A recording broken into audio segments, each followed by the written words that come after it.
이른바 청담동 술자리 의혹을 제기한 인터넷 매체 더 탐사가 한동훈 장관의 거주지 무단 침입까지 시도하면서 파장이 커지고 있습니다. 두 분과 함께 정치권 소식을 자세하게 짚어보도록 하겠습니다. 노동일 경희대 교수 그리고 김상일 정치평론가 나오셨습니다. 안녕하세요. 안녕하세요. 자, 한동훈 장관이 어제 출근길에 이 인터넷 매체죠. 인터넷 매체인 더 탐사를 정치 깡패다. 자, 이렇게 강하게 비판을 했거든요. 자, 그렇게 한 것에 대한 이유는 어디 있다고 보십니까? 글쎄 정치 깡패라는 용어에 좀 불편한 분들이 있을 거예요. 그것도 좀 용어가 좀 과하지 않았나 싶긴 한데. 예. 어쨌든 그런 이른바 더 탐사라고 하는 유튜브 매체에 불편함을 표한 거라고 할 수 있습니다. 그런데 유튜브라고 해서 지금 이제 언론이라고 하면서 시민 언론이라고 하면서 취재 과정이라고 얘기하지 않습니까? 예. 근데 이건 분명히 말씀드리지만 언론이 아니고요. 언론이 아니고 유튜브를 이용해서 개인적으로 돈벌이 하는 그런 데입니다. 예. 그러니까 취재라고 할 수 없고요. 이것은 취재라기보다는 또 폭력이고 그야말로 범죄 행위죠. 주거 침입. 그리고 본인들이 얘기했다시피 이건 자신들이 당한 데 대한 당해봐라 너도 이런 보복 아니겠습니까? 그럼 범죄를 저지른 것이고요. 다시 말씀드리면 이건 목적은 돈벌이 하려고 하는 겁니다. 지난번에 이른바 청담동 술자리 거짓말을 한 그 매체 아닙니까? 그때도 아마 방송하면서 엄청난 돈을 벌어들인 걸로 알고 있거든요. 그러니까 이것도 아마 생중계하면서 그런 이른바 슈퍼챗이나 이런 돈을 엄청나게 받았을 거로 생각이 됩니다. 확인은 안 했습니다만 그렇고요. 그러니까 그리고 이제 개인적인 돈벌이라면 그걸로 끝나면 괜찮은데 이게 이른바 정치적 정파적 이익에 봉사하는 상황이 돼버렸지 않습니까? 김의겸 의원이 얘기한 것처럼 함께 협업했다는 이런 식으로 돼 있고 그러니까 만약에 민주당이 제대로 된 정당이라면 그런 데와는 선을 그어야 되는 겁니다. 본인들과 함께 할 수 없다. 이거는 제대로 된 정당과 이런 인터넷 매체라고 하는 그런 돈벌이하는 개인 돈벌이하는 매체와는 관계를 끊어야 되는데 손절해야 하는데 그렇지 않고 그걸 옹호하고 함께 협업하고 이런다고 하는 것은 이건 정상적인 정당이 해야 할 행태가 아닌 거죠. 예. 분명히 말씀드리지만 이것은 개인적인 돈벌이하는 그런 매체라고 생각합니다. 예. 더 탐사를 이제 정치 깡패라고 이제 주장한 한동훈 장관은 이 민주당과도 이제 이 더 탐사가 협업을 하고 있다고 또 이야기를 했습니다. 지난번에는 이제 김의겸 의원과 더 탐사와의 이제 협의를 하고 있다. 자, 이런 발언도 했었는데요. 한번 들어보시겠습니다. 어떻게 약점을 잡아보려고 밤에 미행한 것 같은데요. 제가 이상한 술집이라도 가는 걸 바랬겠죠.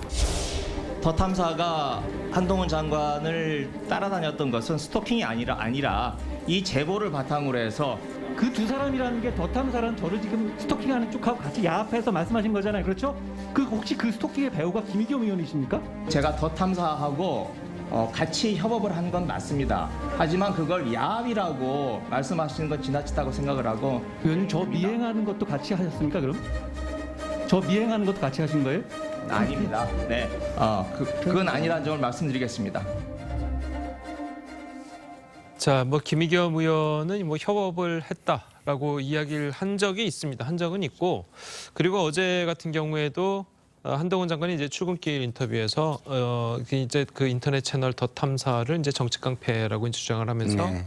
민주당과 협업을 하고 있다. 자, 이렇게 이야기를 했거든요. 어떻게 들으셨습니까? 그러니까 저는 한동훈 장관이 법을 좀 이렇게 지휘하고 법의 어떤 상징이잖아요.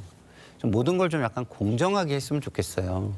일단은 더 탐사의 잘못된 점을 지적하는 거 그건 좋습니다. 근데 거기에 민주당을 끌어들인다? 그러면 그동안에 극우 유튜버들이 한 행동들, 불법적인 행위들 거기에는 그러면은 국민의힘과 대통령실이 배후에 있는 건가요? 아니잖아요. 그 사안을 분리해내지 못하면 그 국무위원으로서 자격이 없는 겁니다. 정치권으로 빨리 들어가셔야죠. 그래서 저는 한동훈 장관께서 계속 저렇게 하실 거면 빨리 정치를 시작하셨으면 좋겠어요. 오히려 행정부에 대한 신뢰가 국민들로부터 무너질 수 있다 이런 생각이 들고요. 편향성과 불공정 이런 걸 보여서는 절대 안 된다 이런 생각이 듭니다. 그렇게 하시면 그게 결국엔 내로남불 뿐이 안 돼요. 그래서 더 탐사를 비난하고 거기에 대한 어떤 조처를 하고 그다음 어떤 기준을 세우기 위한 어떤 행위를 하시는 거 그런 거는 저는 굉장히 괜찮다고 보는데 예. 여기에 민주당을 자꾸 끌어들이려는 시도 이건 좀 자제하셨으면 좋겠습니다. 그런데 앞서서 이제 저희가 방송 화면을 통해서도 이제 들으셨겠지만 민주당 대변인인 김의겸 의원이 더 탐사와 협업을 한 건 맞다. 자, 이 발언이 그러니까 이제 협업이란 말이 일반화가 될 수가 없어요. 그러니까 일반화의 오류가 우리가 자꾸 생기는 건데 협업의 어떤 어디까지 협업을 했나, 무엇을 협업했나 이걸 특정해 가지고 얘기를 해야 되는 거거든요. 협업이면 무조건 불법이다? 그런 건 아니잖아요. 그러니까 협업을 했는데 뭐 같이 뭐 스토킹을 했냐, 뭐 같이 뭐 불법적인 어떤 자료를 유출했느냐. 뭐 이런 것들을 특정해서 이야기를 해야지 그때 비로소 저는 얘기할 수 있다고 생각하고요. 막연하게 김의겸 그리고 막연하게 민주당 이렇게 얘기해서는 저는 안 된다고 봅니다. 알겠습니다. 자, 한동훈 장관은 이제 자택 무단 침입을 시도한 더 탐사 관계자들을 공동 주거 침입 혐의로 고발을 했습니다. 관련해서 정치권에서는 어떤 이야기들이 나왔는지 들어보겠습니다. 저는 언론이라고 생각하지 않습니다. 불법 천지를 휘젓고 다니는 그냥 폭력배의 다름 아니다. 뭐 어떻게 언론이라는 이름을 더 탐사라는 매체가 사용할 수 있습니까? 여러분들이 좀 몰아내 주십시오. 한동훈 장관도 지나치게 과민 반응 내잖아요. 저 수십 번 당했습니다. 이번에 저 국정원 고발해서 검찰이 제 집 압수수색하는데요. 기자들이 와서 다 찍어가고 누르고 하잖아요. 그렇게 법적으로 정치는 하는 게 아니라니까요. 예, 여당에서는 더 탐사를 상당히 강도 높게 비판했지만 이 박지원 전 국정원장은 한 장관이 고발까지 한 건 지나치게 과민 반응을 보인 거다. 자, 이렇게 쓴소리를 했습니다. 어떻게 들으셨습니까? 글쎄 뭐 박지원 전 국정원장 참 원로 정치인이시죠. 예. 청와대 대변인 하면서 명대변인 얘기 들으셨고 우리 사회 참 원로인데 어느 진영을 떠나서 저는 이렇게 좀 우리 사회의 원로로서 원로다운 고언을 좀 해주시면 좋겠어요. 어느 한쪽 진영에 서서 그 진영의 어떤 뭐 이렇게 하는 그런 얘기만 하지 마시고 좀 제대로 된 고언을 하시면 좋겠고 어지간하면 이제 저렇게 매일 언론에 나오시는 걸 좀 자제하시는 게 어떨까 싶은 그런 쓴소리를 제가 좀 드리고요. 그걸 전제로 하면 본인이 정치이기 때문에 정치인들의 어떤 그런 기자들이 그렇게 사생활 침해하는 걸 용인해야 된다. 근데 지금 한동훈 장관은 정치인이 아니잖아요. 국무위원이고 장관이기 때문에 정무적 감각을 가져야 하는 건 맞지만 그런데 정치는 아닙니다. 공무원이죠. 그러니까 사실 정치인 예를 들어서 한동훈 장관이 뭐 자신과 같이 기자들이 그렇게 뭐 사생활 침해해도 용인해야 된다. 이렇게 얘기하는 건 있을 수 없고요. 그리고 이제 한 장관도 공인이기 때문에 우리 일반 국민보다는 사생활 침해를 수인해야 할 한도가 높다는 그런 얘기를 합니다. 사생활 침해가 어느 정도 되더라도 그것을 감내해야 한다. 이 정도죠. 그런데 저 좀 전에 우리 다 얘기했다시피 더 탐사 측이 한 것은 그 한계를 넘는 것이라고 생각을 합니다. 예. 아니 집을 노출해야 할 이유가 없잖아요. 가서. 그래서 집을 다 노출하면서 거기서 계속해서 생중계를 하고 더구나 가족들은 취재 대상도 아닌데 그러니까 이것은 어쨌든 여러 가지 측면에서 박지원 장관의 얘기도 박지원 전 국정원장 얘기도 그렇고 사실 정치인도 아닌 그런 상황에서 비유가 맞지 않다 이렇게 생각합니다. 예. 자, 그리고 이제 민주당 내에서도요. 더 탐사의 취재 행태에 대해서는 좀 너무한 것 아니냐. 자, 이런 쓴소리도 나오고 있다고 합니다. 들어보겠습니다. 저도 적절치는 않다고 생각합니다. 비밀번호 문 도어락을 눌렀을 때 이미 주거 침입이다 이런 이제 견해도 있는데 어찌 보면 이제 허가 안 받고 누르는 거잖아요. 네. 지켜줄 선이 있는 거예요. 기자들도 그 정도는 지켜야 된다고 봅니다. 상대방의 사생활이나 인권을 침해하는 취재 행위는 좀 취재 윤리에서 벗어나는 거다, 어긋나는 거다. 기본적으로 취재 윤리를 전제를 해서 취재를 해야 그 취재의 정당성 하고 신뢰성 이런 것도 확보가 되는 거 아닌가. 예. 과연 이 더 탐사를 언론으로 봐야 할지 말지도 이제 고민스러운 부분이겠지만 그렇죠. 이게 과연 취재 행위냐 아니냐도 고민해야 될 부분인 것 같거든요. 네. 일단은 언론으로 볼 것이냐 그 기준도 저는 이제 좀 정립을 해야 될 것 같아요, 진짜. 예. 많은 유튜버들이 뭐 언론이라고 얘기했다가 그러니까요. 뭐 유튜브라고 얘기했다가 왜냐하면 좀 자유스럽게 얘기를 막 할 때는 뭐 언론이 아닌 것처럼 했다가 이런 취재를 할 때는 또 언론인 것처럼 했다가 어쨌든 좀 기준이 좀 필요할 것 같고요. 예. 근데 어쨌든 본인들이 언론이라고 하니까 언론이라면 이렇게 하면 안 되죠. 뭐 김종민 의원이 잘 얘기했지만 직업윤리, 취재윤리라는 게 존재하거든요. 그리고 언론이라고 한다면 저는 기자협회나 이런 데서 이거에 대해서 뭐 어떤 권고를 하던 할 수 있는 수단을 저는 동원해야 된다고 봅니다. 왜냐하면 선진국일수록요, 직업윤리라는 걸로 모든 걸 해결을 해요. 법으로 하지 않습니다. 예를 들어 의사다. 그러면은 협회에서 의사협회를 취소해버리거나 막 이런 것도 하고 그 분야로 못 들어오게 하는 행위도 하고 이러거든요. 그래서 법까지 가지 않고 직업윤리선에서 해결하는 그런 국가가 선진국이거든요. 그래서 그런 부분이 좀 필요한 것 같고요. 또 하나는 이 취재 전반을 놓고 볼 때 상당히 부적절함을 지적하지 않을 수 없어요. 이런 어떤 일탈적인 취재, 약간의 위법성이 어떤 있어 보이는 취재 이런 거는 정말 최후의 수단, 이 정의를 정말 실현하기 위해서 모든 수단이 다 쓰여졌는데 그래도 이거는 정말 정의를 세우기 위해서 꼭 필요하다라고 했을 때 최후의 수단으로서 쓰이는 거지 이거를 마치 무슨 자기들의 이익을 뭐 증진시키기 위해서 한다?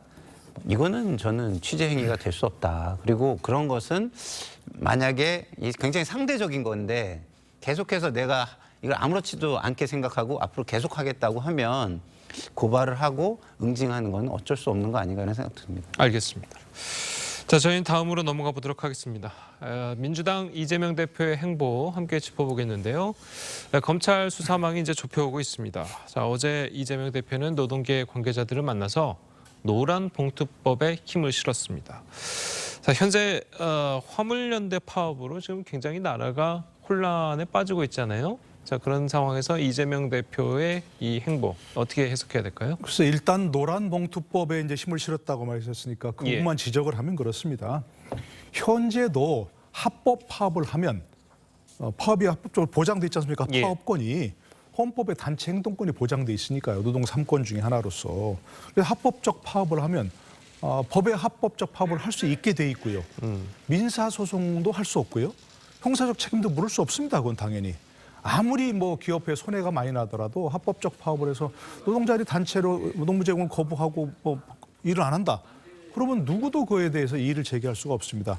현재 지금 서울 지역이나 여러 철도 노조가 이른바 태업을 하고 있죠. 그래서 굉장히 시간이 지연되고 많은 손해가 발생할 겁니다. 근데 누구도 그에 대해서 뭐 손해배상을 청구한다든가 뭐 형사적 책임을 묻는다든가 하지 않습니다. 그러면 합법적이기 때문에. 그런데 지금 노란봉투법이라고 하는 것은 어떤 파업에서 어떤 손해가 나더라도 손해배상을 할 수 없도록 만들어졌지 않습니까? 폭력이나 파괴로 인해서 발생한 직접 손해를 제외한다고 했는데 그게 아니고 불법적 파업으로 손해가 발생해도 손해배상할 수 없도록 한다? 이것은 문제가 있는 법이고 그 자체 법으로 문제가 있는 것이고 위헌적인 법률이죠. 헌법 위반하는 아무리 법을 국회에서 만든다 하더라도 헌법을 위반할 수는 없는 것이거든요. 그러니까 합법 파업이 아니라 불법 파업을 조장하는 법일 수밖에 없는 것이고 이걸 합법 파업 보호법이다 얘기하는 것은 지금도 합법 파업은 보호된다니까요. 그러니까 이것을 명칭을 이렇게 하는 것은 괜히 사람들을 호도하는 것이고요. 이런 것들을 밀어붙이려고 한다. 당연히 노란봉투법을 통해서 보호받는 게 누구겠습니까? 노조 아니겠습니까? 강성노조, 좀 조직된 노조 이런 사람들 든든한 민주당의 우군 아니겠습니까? 그러니까 더더구나 이런 사람들과 밀착해서 뭐 민주당의 어떤 우군 세력을 넓히겠다 이런 거 했는데 그렇다 하더라도 이것은 원칙을 벗어난 것이다 이 말씀드릴 수밖에 없습니다. 알겠습니다. 자, 그래서 여당에서는 이게 불법 파업 조장법이다. 그러니까 물론 이재명 대표는 합법 파업 보장법이다라고 하자고 했는데 여당에서는 그게 아니다. 불법 파업 조장법이다. 자, 이런 비판을 하고 있습니다.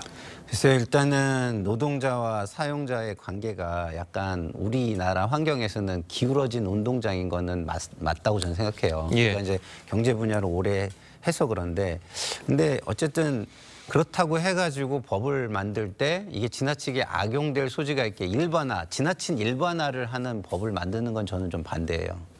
예를 들어서 지금 구체적인 사례를 가지고 이런 부분은 좀 과하니까 이런 거는 좀 제한하자 해가지고 거기에 뭐 각 호를 달아가지고 구체적인 사안을 좀 적시해가지고 간다거나 아니면 그런 부분을 하기로 정부와 합의를 해가지고 시행령에 위임해가지고 간다거나 이렇게 하는 거는 저는 뭐 해볼 한번 토론을 해볼 가치가 있다고 생각합니다. 예. 너무나 이제 노사 관계가 기울어져 있는 우리나라의 환경을 볼 때.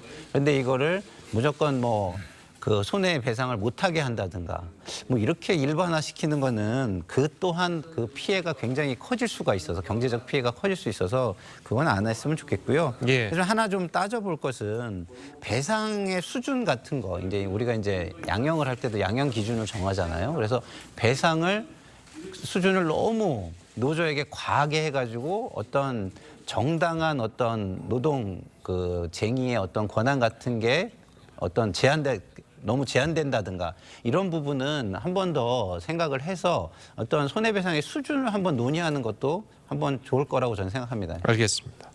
자, 그리고 이재명 대표는 최근 이제 정부 여당에 대한 맹공을 이어가고 있습니다. 광주 전남 가뭄 문제와 예산안 처리를 두고 윤 대통령 등에 겨냥해서 이런 발언을 했습니다. 한번 들어보시겠습니다. 과거에 이 왕조 시대에도 사람으로서 어쩔 수 없다고 하는 기근이 발생했다 해도 왕이 책임을 졌습니다. 대체 정부는 국가는 왜 존재하는가? 예산안 처리 시한이 다가와도 정부 여당은 전혀 급해 보이지가 않습니다. 자식은 죽든 말든 재산에만 관심 있는 가짜 엄마 같이 보입니다. 예. 가뭄이 발생하고 뭐 천재지변이 일어나도 왕이 탓이다. 자, 뭐 이런 얘기는 물론 옛날에 있었던 고대 시대에 있었던 뭐 그런 왕조 시대에서 많이 있었는데 자, 지금 와서 이런 얘기를 꺼낸다는 거는 어떤 의미가 있을까요? 글쎄 뭐 한때 그런 얘기가 있었죠. 뭐 길 가다가 넘어져도 대통령 탓이라고 아마도 그런 얘기를 다시 지금 상기시키고 싶은 마인데요. 예. 뭐 그건 뭐 맞지 않는 비유라는 건 당연히 아실 거고 당연히 이제 그 뭐랄까요 좀 뭐 공격이 최선의 방어죠. 그동안 이제 사법 처리 문제 때문에 계속 김용, 뭐 정진상 이런 분들이 사법 처리되면서 예. 이 대표가 상당히 위축된 모습을 보였지 않습니까? 본인 스스로 얘기했다시피 살도 많이 빠지고. 근데 이제 수세로 일관하는 것보다는 이와 같이 공세로 전환하는 게 낫겠다. 이렇게 판단한 것으로 보여지고요. 야당이야 당연히 여당 비판하는 게 주 업무입니다. 사실은. 당연히 비판해야 되고 그리고 거기다 또 더 나가서 좀 한다면 대안을 제시하면서 우리가 향후 집권할 수 있는 대안정당으로서 위치를 공고히 하는 게 야당의 좋은 역할이거든요. 예. 근데 저렇게 얘기하는 것은 사실은 뭐 아까 얘기한 대로 이제 별로 의미가 없는 것이고 예를 들어서 지금 예산안 처리인데 사실은 정부 여당이 더 급한 거죠. 예산안 문제에 있어서는 국정을 지금 책임지고 운영하는 그런 상황이니까. 그런데만 이제 얘기 나올 수 있겠습니다만은 지금 정부에서 예산 편성권이 있고 국회는 예산 심의권이 있지 않습니까? 심의 의결권이 있는데 심의 의결의 요체는 뭐냐면 정부가 예산안 편성한 예산이 적절한지 봐서 적절하지 못하면 삭감하는 게 제 권한입니다. 근데 그걸 자꾸 증액하고 이른바 뭐 정부에 제시한 예산안보다는 이재명 대표가 주장하는 그런 예산을 자꾸 비목을 만들고 증액하고 한다는 거 아니에요. 그거는 정부 동의가 없으면 불법입니다. 그거는 할 수 없게 돼 있습니다. 그런데도 자꾸 이렇게 야당에서는 그와 같이 불법적인 그런 예산 증액이라든지 새로운 비목을 설립하니까 사실은 여야 합의로 통과되기가 어려운 그런 상황인 거죠. 예. 그래서 저는 기본적으로 야당이 여당을 비판하고 정부를 비판하고 하는 건 당연하지만 그것도 합리적이고 순리적인 범위 내에서 여야가 합의할 수 있는 범위 내에서 하는 게 좋겠다 이렇게 생각합니다. 알겠습니다. 자, 이 대표의 이제 여당 공세 수위 높아지는 것에 대해서 이 다른 야당에서는 또 우려의 목소리도 나오고 있습니다. 한번 들어보시겠습니다. 저는 지금 민주당의 이재명 대표의 사법 리스크 지금 현실이 되고 있는데 이게 진보 진영 전체를 침몰시킬 수도 있다. 절대로 그래서는 안 된다고 생각합니다. 이재명 대표 사법 리스크와 너무 연계되지 않으셨으면 좋겠다. 저희가 연계될 게 뭐가 있을까요? 저희 당이 그 사법 리스크에. 예, 지금 보면은 이제 이재명 대표의 사법 리스크로 진보 진영 전체가 침몰할 수 있다. 자, 이런 우려 같은데요. 어떻게 들으셨습니까? 글쎄요, 뭐 조정훈 의원께서 굉장히 합리적이신 분으로 저는 그동안 봤는데 요새 어떤 표현이 조금씩 과해진다는 느낌이 들어요. 예. 침몰, 뭐 이렇게 역사 있는 정당이 침몰하겠습니까? 국민의힘의 경우는 차떼기 정당이었는데도 침몰을 안 했어요. 국정농단 세력이었는데도 침몰을 안 했어요. 그런데 뭐 당대표의 사법 리스크 가지고 그 정당이 침몰한다 이러면 좀 과하고요. 그러나 어쨌든 상당한 타격이 될 수 있는 부분이 있을 수도 있습니다. 가능성은 지금 존재하는 거기 때문에 예. 그런 부분에 대해서도 시나리오별로 당은 좀 대안을 가지고 있어야 된다. 무조건 그 이재명 당대표의 어떤 무조건 무죄일 것이다. 이렇게만 해가지고서 지금 손 놓고 있으면 그것도 또 위험할 수 있다 이런 생각은 듭니다. 예, 알겠습니다. 뭐 마지막으로요. 지금 민주당이 이상민 행안부 장관의 해임안을 추진하기로 했잖아요. 지난번에 이어서 이제 두 번째 해임 건의안인데 좀 어떻게 보셨습니까, 이 것에 대해서? 전 개인적으로는 이상민 장관도 여러 가지 책임질 부분이 있다고 생각합니다. 예. 아니, 책임자라는 말이 뭡니까? 문제 생길 때 책임지라는 말이 아니겠습니까? 그러나 사실 지금 당장 그만두거나 파면하거나 하면 지금 뭐 누가 경찰을 지휘하고 행정안전부를 지휘하겠습니까? 그러니까 저는 국정조사를 하자고 했으니까 좋다 얘기입니다. 국정조사 해가지고 거기서 어떤 사람들이 어떤 책임을 지어야 할지를 명확히 규명하고 그에 따라서 정치적 책임을 질 사람은 지게 하고 법적 책임을 질 사람은 지게 하고 그렇게 하는 게 좋겠다 생각하거든요. 그런데 그 국정조사를 하자고 지금 해놓은 상태에서 해임 건의안을 하면 그러면 국정조사 뭐 하나 마나한 얘기고 더더구나 안 되면 탄핵소추까지 하겠다는데 탄핵소추는 직무집행 과정에서 헌법과 법률을 위반한 더구나 중대하게 위반한 그런 사유가 있어야 합니다. 근데 그것도 지금 마땅하게 얘기가 들고 있지 않습니까? 그러니까 그런 법적 책임을 져야 할 부분이 있는지까지도 포함해서 국정조사를 하는 게 좋겠다. 그 전제로 예산은 여야 합의로 통과시키고 그런 다음에 빠른 속도로 국정조사하면 좋지 않겠는가 그렇게 생각합니다. 알겠습니다. 자, 두 분 말씀 여기까지 듣겠습니다. 잘 들었습니다. 고맙습니다.